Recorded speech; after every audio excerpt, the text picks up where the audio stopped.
తెలంగాణ ప్రజలకు వాతావరణ శాఖ ముఖ్య హెచ్చరిక జారీ చేసింది. రానున్న 24 గంటల్లో వాయువ్య బంగాళాఖాతంలో అల్పపీడనం ఏర్పడే అవకాశం ఉన్నట్లు వెల్లడించింది. దీని ప్రభావంతో రాష్ట్రంలో రాబోయే 3 రోజుల పాటు వర్షాలు కురిసే అవకాశం ఉన్నట్లు వెల్లడించింది. వాతావరణ శాఖ అందించిన సమాచారం ప్రకారం ఈ అల్పపీడనం కారణంగా తెలంగాణ వ్యాప్తంగా వర్షాలు కురిసే సూచనలు ఉన్నాయి.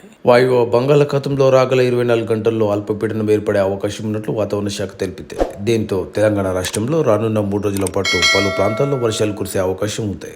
నేడు కొమరంభీం, ఆసిఫాబాద్, మంచిర్యాల, జయశంకర్, భూపాలపల్లి, ములుగు, భద్రాద్రి కొత్తగూడెం జిల్లాల్లో ఉరుములు మెరుపులతో కూడిన భారీ వర్షాలు కురిసే అవకాశం ఉంది.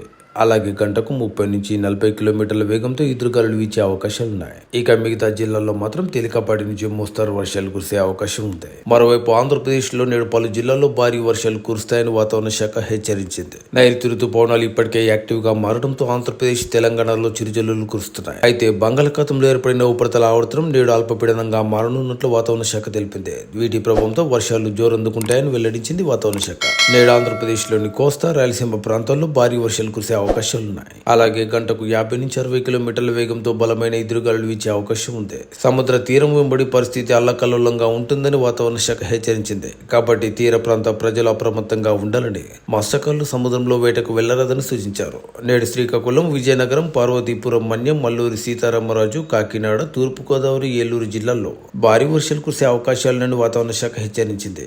అలాగే విశాఖపట్నం, అనకాపల్లి, కోనసీమ, పశ్చిమ గోదావరి, ఎన్టీఆర్, గుంటూరు, బాపట్ల, కర్నూలు, నంద్యాల, నెల్లూరు, ప్రకాశం, ఇంకా పల్నాడు, అనంతపురం, శ్రీ సత్యసాయి, కడప, అన్నమయ్య, చిత్తూరు, తిరుపతి జిల్లాల్లో మోస్తారు వర్షాలు కురిసే అవకాశం ఉంది. ఈ జిల్లాల్లో వర్షాలతో పాటు ఎదురుగాలులు వీచే అవకాశాలున్నాయని, అలాగే కొన్ని ప్రాంతాల్లో పిడుగులు పడే అవకాశం ఉన్నట్లు వాతావరణ శాఖ హెచ్చరించింది.